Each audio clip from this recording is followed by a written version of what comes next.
De todos os trabalhos que havia feito, aquele sem dúvida fora o mais fácil. Não que os outros não tivessem sido, mas até então, o único contratempo que teve na carreira foi há 3 anos, em Resende, quando um segurança que não devia estar lá, pelo menos não naquele dia, simplesmente apareceu e o obrigou a fazer uma sujeira e tanto. De qualquer forma, o serviço havia sido muito fácil, tão fácil que chegava a ser suspeito. E talvez fosse por isso que estava perturbado. E se tinha uma coisa que Paulo Medeiros não gostava, era ficar perturbado com o trabalho. Seu sedã preto de 4 portas e vidros blindados trafegava velozmente por uma estrada secundária que cortava Rio Santos em algum lugar entre os municípios do Rio e Itaguaí. Seu Rolex dourado, que por superstição ficava no pulso do braço esquerdo, apontava 3h55 da madrugada. Paulo percebeu que se continuasse naquele ritmo chegaria mais cedo no local do encontro, o que não seria bom. Por isso, diminuiu a velocidade. Que sensação estranha! O farol baixo exibia um asfalto antigo repleto de trechos esburacados e que em determinados pontos revelava bueiros sem tampas que provavelmente haviam sido roubados para algum ferro-velho clandestino. A lua era uma foice amarelada num céu repleto de nuvens carregadas. Não havia um sinal de vida em mais ou menos 40 quilômetros de chão. Ainda estava na Rio Santos quando teve o último contato visual com outro carro. Entretanto, estar no meio do nada aumentava ainda mais a perturbação que sentia. Merda, isso está me cheirando muito mal. Paulo não conseguia relaxar. A última vez que ficara tenso por tirar a vida de um homem fora há quase 12 anos, quando era um policial recém-formado. Tentava pensar nas férias que havia prometido a Roberto. Uma semana curtindo as praias de Recife e a tão sonhada ida a Fernando de Noronha. Mas logo, os detalhes do trabalho perturbadoramente fácil ocuparam sua mente. Ele começou a falar sozinho. Aprendera na infância que se falasse em voz alta sobre qualquer assunto diferente do que o incomodava, faria a angústia passar. Acho que vou comprar um celular novo. Já estou com esse há mais de um ano. As nuvens luziam ao fundo com tímidos relâmpagos. Uma chuva estava a caminho e prometia ser tão forte quanto a perturbação que permeava os pensamentos de Paulo. A tática de falar sozinho não funcionou, e ele se obrigou a racionalizar. Ah, foda-se! Foi um serviço como qualquer outro. Um serviço limpo e digno. Nem minha mãe, que faleceu de causas naturais numa merda de asilo, teve uma morte tão digna. O velocímetro do sedã preto estava na casa dos 70 km por hora, o que era prudente devido ao trecho mal conservado da estrada. Uma ponte se projetava ante o alcance dos faróis. Era a referência que dizia só mais 10 km em linha reta e uma virada à primeira direita a fim de receber a maior parcela do pagamento. Esse era o problema de trabalhar para políticos. Sempre recebia a maior parte do bolo em lugares isolados e em dinheiro vivo. O veículo tremeu por dentro assim que subiu a ponte, que era longa e de superfície sulcada. Paulo diminuiu um pouco a velocidade e visualizou as águas negras do rio lá embaixo, refletindo a luz amarelada do luar e os relâmpagos cinza que anunciavam a tempestade. Era uma bela imagem, tão bela que tirou mais a atenção do que devia. Assim que ele tornou a olhar para frente, viu uma silhueta parada bem no seu caminho. Merda! Paulo, por instinto, moveu bruscamente o volante para a esquerda e pisou forte no freio.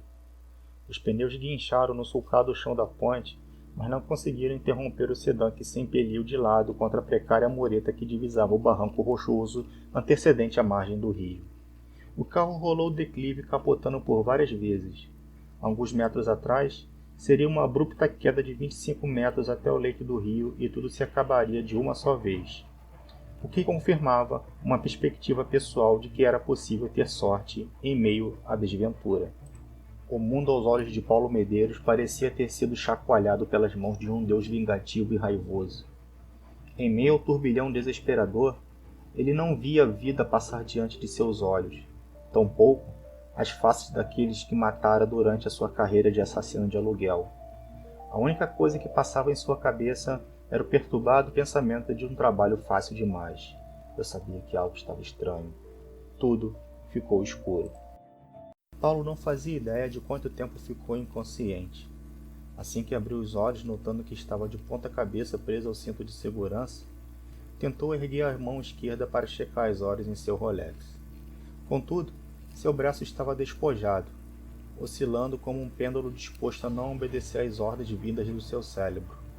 Os dedos abertos pairando sobre o teto solar do sedã davam a ele um lúgubre aspecto de seu estado atual. De toda forma, pôde notar muito bem que seu relógio havia sido completamente destruído, tal como o seu carro aparentemente. As horas poderiam ficar para depois, até porque sua preocupação agora era outra. Estava com uns 15, talvez 20 ossos quebrados. As ondas de dor que o assolavam eram tão fortes que faziam lágrimas se acumularem em seus olhos. O desespero passou a dominá-lo quando percebeu que não era apenas o braço esquerdo que estava imóvel. Não sentia suas pernas, o que só podia significar que um dos seus ossos quebrados fora uma das vértebras de sua coluna. Um estrondo rugiu ao fundo, adicionando um som ao barulho do rio. Um trovão. Isso lhe deu uma vaga noção de tempo. Uma noção de que não estava ali há muitas horas, talvez nem há 20 minutos, pois a chuva que as nuvens anunciavam ainda não tinha chegado. Tentando se livrar do cinto de segurança, ele ergueu a mão direita cujo dedo mindinho estava no ângulo hediondo e sentiu um alívio tremendo quando o braço obedeceu ao seu comando. Na pior das hipóteses, ficaria apenas paraplégico. Um pensamento dantesco, porém motivador naquela circunstância. Paulo ignorava a dor e tentava se desprender do cinto. Contudo, sua mão não alcançava o botão que o desafivelava da poltrona do motorista, e as ferragens retorcidas não só o impediam de alcançá-lo, como pareciam apertá-lo ainda mais. Ele moveu o corpo bruscamente, tentando se desvencilhar a qualquer custo, e quase desmaiou devido aos ferimentos. Estava no meio do nada, e ninguém iria aparecer naquela hora. Droga! Ele choramingava em meio à dor. Ficar imóvel daquela maneira era quase como se ver num ambiente claustrofóbico cujas paredes se fecham a cada minuto. Todavia, de súbito lhe veio à mente a ideia de não estar sozinho ali. Havia aquela pessoa parada no meio da ponte que o obrigou a desviar para uma queda de 15 metros ladeira abaixo.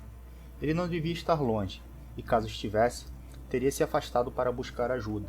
Porém, ele gritou do mesmo jeito. Ei, socorro! Não fora um grito muito forte. O simples ato de respirar lhe causava um sofrimento demasiado. Gritar era algo que ultrapassava os limiares entre a resistência e a sobrevivência. Ele gemeu de dor em seguida. Ouvia o tímido som do rio que taciturnamente cortava a região.